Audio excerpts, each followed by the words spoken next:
Lisa. I have this one very special photo that I want to scrap today of my mother and I at the Biltmore House in Asheville, North Carolina. They now let you take photos inside, which is marvelous. I've been going to the Biltmore House all my life and you've never been able to do that. So you'll probably see lots more of that coming along. This photo, I originally had pulled it out for a jelly printing series that I'm doing, where I'm doing a lot of jelly printing for backgrounds and accents to match photos that I don't have paper to go with. Though when I got to thinking about it, I realized, what colors am I going to use? Am I going to use a little red, a little blue together? How is that going to really work with the photo? And I just felt like it would detract more than it would enhance, because I'm wearing aqua green, navy, and a regular green, very much me. My mother is wearing red and black and ivory, very much her. And there's nothing at all in common between what we're wearing. So I think I'm going to go with a neutral background. And with neutrals, just like in decorating, doing them on a scrapbook page, if you put a lot of textures, your neutrals really have a lot more depth to them. So I'm going to do some textures. Now, most of what I have here was originally purchased and designed for mixed media stuff. So I don't want the page to be super, super thick. So I'm going to have to kind of work through this and figure out what I can put on there and it still fit nicely in my album. So let's take a little tour of what I've picked out so far as possibilities. These are flowers from Wild Orchid Crafts in England, and they are wonderful. They ship really fast, very reasonable prices for their mulberry paper flowers. So I've got some of the more open ones. I didn't do the roses because those are, again, kind of thick. So I have a few flowers there, and I also have these Prima flowers. I have just a few left, and the white flowers there that are nice and flat. Oh, and these are spare parts from Paper Studio, also fairly flat in a white. Now I could add some color to these if I want to. They don't have to be white to be a neutral, but that's kind of where we're starting with. I have a few, some rhinestones and some pearls here, gemstones that I picked up at the craft stores. I don't know where those rhinestones came from, but anyway, I've got those. These came from Michael's, these metal accessories, and I just have a couple of those left. This I got at the dollar store. This was some Making Memories, and I love that What a Wonderful Day. I'm fairly certain I'm going to use this one because this is just great for the Biltmore House. I just love this metal. I just think it really looks right, and then it has the What a Wonderful Day on there as well. And I actually have a couple of those. These also I thought looked good for the Biltmore House. These are pink paisley artisan embellishments, and I have cut these up and used them for different things. I don't know whether they're going to work because the reason I haven't used them very much is they're square, and most photos are not, the ones that I have. So they don't tend to work that well. I have downloaded some photo frames on the Silhouette store. They had a sale, and I knew I had this photo coming up, so I've downloaded a couple things, so I may cut a frame for this photo anyway. But I also have these, and this also came from Wild Orchid Crafts in England. These are really beautiful. I just don't know if I can make them work with the photo. That kind of makes us look like we have antlers, so I don't think I like that. I could put it on the side, but I don't think they're the right size for this, unless I did the one with the butterfly, and the butterfly is just not really it for this. So it's not looking like those are going to be a fit, but they were ones I had pulled out. I have some trims, and then for paper, the first thing I pulled out was this piece of damask paper. I think it's We Are Memory Keepers. It was some I bought on clearance at Hobby Lobby. And I have a lot of 6x6 in neutrals that I could use. So I may do some layering with the papers, may not use very much paper at all, I just haven't decided. So I'm just going to start kind of playing here with things like this that I know I want to use and figure out what would be a good arrangement for this page. As I'm pulling things for this page, I'm realizing that I've got almost a wedding theme going on here with all of these whites and ivories, and I don't want it to look like a wedding page, of course, so I'm probably going to try to add some more color in browns and golds and things. So I was looking at these kind of bronze pieces there around the photo. I'm I'm also going through my 6x6 to see what I might be able to use along with this. And I discovered as I was going through this that I had some pieces where there were two of the same. And there's two of this one piece that both sides of it are pretty, but they're going to look, they would look really good behind the photo. So I'll have a sort of a band going across there. And as I went along, I realized that I did need one of those silhouette frames for this photo. So we're going to go off to the Silhouette software. In the Silhouette software, I have these two different frames, and I love both of them. I think they're both beautiful. I actually probably like this one here on the right a little bit better, but I think the other one goes a little better with the location of where we are, and so I think I'm going to use it. I also feel like this sort of having this point to it might make it stand out a little bit more against some of the other things that I'm considering using on the page, like the lace trim and things like that. So I think this is the one I'm going to use. So I'm just going to delete this one, get it out of my way. But now I have to figure out the size. And I typically like to leave things grouped till I get them the right size, because I want both pieces, of course, to be the same, to fit together. It may not mean they're exactly the same size, but I want them to fit together. So what I'm going to do to size this is I'm going to create a rectangle that I won't end up cutting that's 4 inches by 6 inches, because that's the size of my photo. So let's do a 4 by 6, and let's give this some color. Fill it with green, something that will show up. All right, and then we can take our frames back. Oh, and I'm going to right click and send it to back so that the frames will sit on top of it, so it's easy to see that I have the correct size. So let's put our frames, let's see, move the rectangle maybe more towards the middle, and put our frames in here, and then we can start adjusting the size of the frames until they work with the rectangle. And I'm trying to adjust them proportionately, and that I don't think is going to work quite. This is not for a perfect 4 by 6. Now what I'm going to have to do is bring this in a little bit and down a little bit.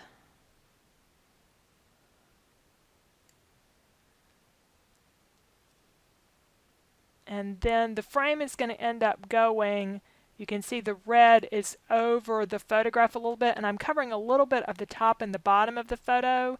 I need to see if that's appropriate, and if it is, then I'm okay. So let me get my photo right quick. Okay, I have the photo now in hand, and I want to make this just a tiny bit bigger because I don't want to cover so much of the top. I can cover a little of the bottom easily. Alright, so now I'm happy with how this looks in terms of fitting my 4 by 6 photo. This might have been one that would have been better for 5 by 7, I don't know. But anyway, that's the one we're going to go with, and we're going to then take the rectangle and move it out of the way.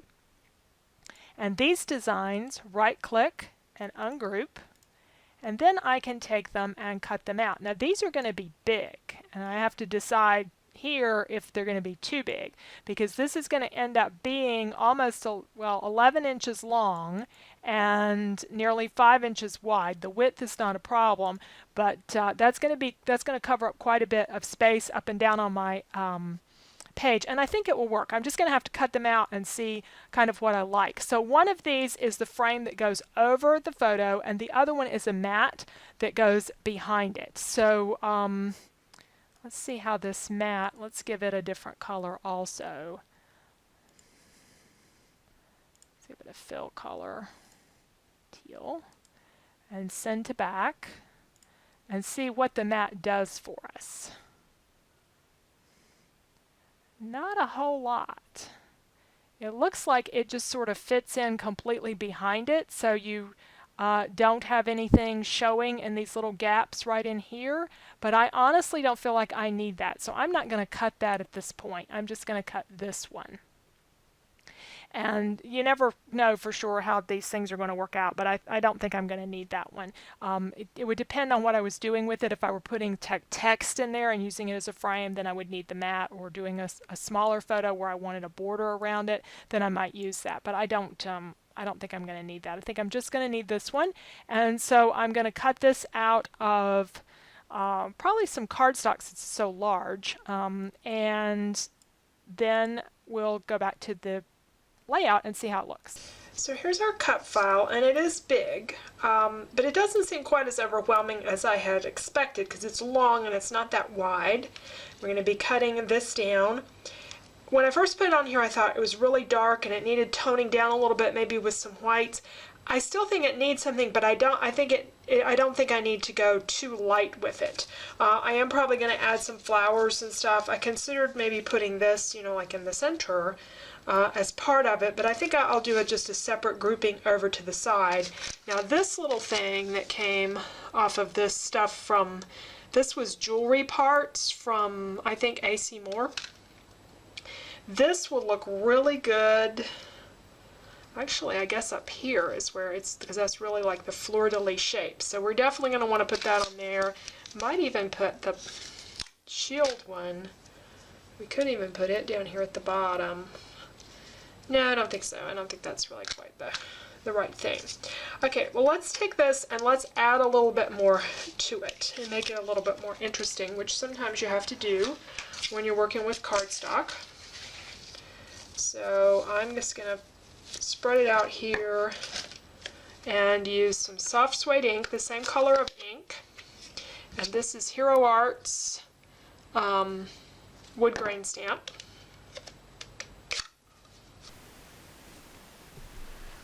Now I'll have to stamp this in 2 parts.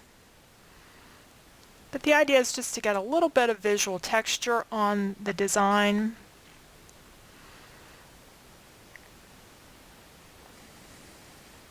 And then we're going to add some gold, actually it's bronze paint. It almost looks a gold color. This is from Golden, and I have the gold and I have the silver, but this is the first one I bought and it's still my favorite. I think the color is just beautiful and it works with so many different things, and I'm just using a makeup sponge to add a little touch of it here and there around the frame. So it just gives it a few little gold highlights. I'm trying to kind of concentrate on the points. And these are just a couple of things to do to really dress up cardstock. We do a lot of things with cardstock in my creative cardstock class. Do whole pages with nothing but cardstock on them and really do some fun things. And it's, one of the least expensive scrapbooking supplies you can use. So it's been a real popular class, and I hope you'll check that out. Now I'm adding the little design up here at the top, this little piece of jewelry making stuff that came from AC Moore. We're going to put that on the very top, and I think that's a real good fit. And it works for this because this photo was taken at the Biltmore house, and I think it goes with sort of the look there, that fleur-de-lis, because the house was designed after a French chateau.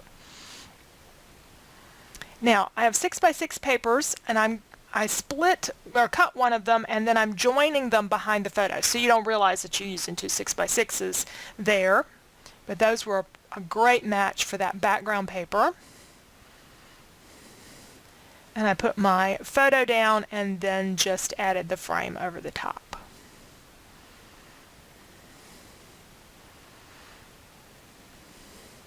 And then I need to get this little grouping here with the Making Memories metal piece and some flowers.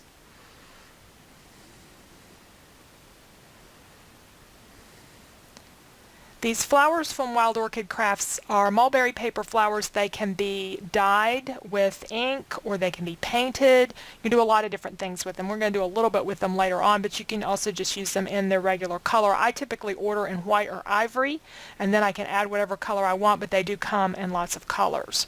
Now for the title, I wanted it to say a special day, a special place. And so I was using a lot of the same letters, and it was just much easier to cut those on the silhouette rather than to try to find thickers with all those E's and A's in there. I did cut it in a small script font, So it's a little bit tedious, but the letters are welded together, and so we'll get all of those in place. And I typed my journaling up and printed that on vellum. Now I felt like the page needed just a little bit more to it, but I didn't really have any other elements I wanted to add, so I'm going to do a little stamping in the background just to give it a little bit of more texture, a little more going on there. And I tested my stamp on a scrap piece of that 6x6 paper to see how it looked and get the right color. Just doing a light color. I think I used the crumb cake from Stampin' Up. I had it and the Sahara Sand colors out, and the crumb cake suited me better. So that swirly stamp there just adds a little bit of interest to the background, and it's kind of going over all the layers. That's part of the Baroque motif set from Stampin' Up. That's one you won't ever see for sale. Unless I just get out of this entirely or something dreadful happens, I don't think you'll ever see me sell Baroque motifs, because I have used that flourish over and over and over again. I just recently sold some stamp sets on my Etsy shop, and they sold incredibly fast. I was so thrilled. But that's not one that's going to go up there. I do have some others, so they'll be coming along eventually. Now, I felt like my flowers, I liked the ivory, but this was looking a lot like a wedding page, and that wasn't what I was going for. So I really wanted to add a little bit more color to the flowers. So, and I'm sticking with the neutrals. I've tried several gold and light brown gelatos, and wetting or putting a lot of water down with those makes them spread reasonably well on those flowers. Now when I use these flowers on mixed media pieces, I've coated them with Mod Podge or something so that the paint and all moves along on the petals really well. In this case I didn't do that, so I'm just doing kind of a few little touches of color. But I am going to add a little bit of shine with some iridescent medium to one of the flowers up there. That was a Prima flower that I didn't add any color to. Just give it a little bit more. Everything with, you know, these tone on tone or these neutrals pages are very, it's very subtle. So we're adding a little bit of that same bronze paint to the centers of some of the flowers.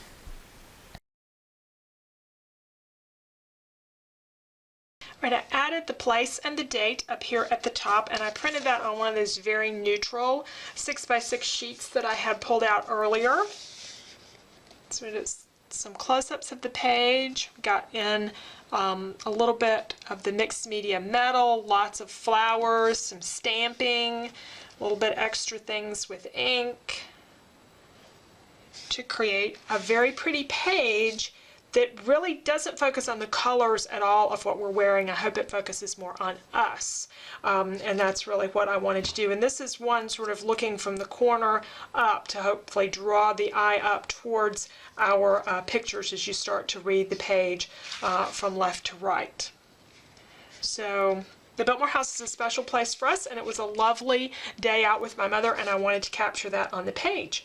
So thank you so much for watching today. If you're interested in some more things with 6x6 pads or neat ways to use cardstock on your pages and make it look a little more interesting, I have some classes on those. You'll find a link to my classes page in the description for this video. And you can read more about what those classes have available to you. They're self-study. You can kind of work at them at your own pace. Lots of videos, lots of layouts in those. So thank you again for watching, and I hope you enjoyed it.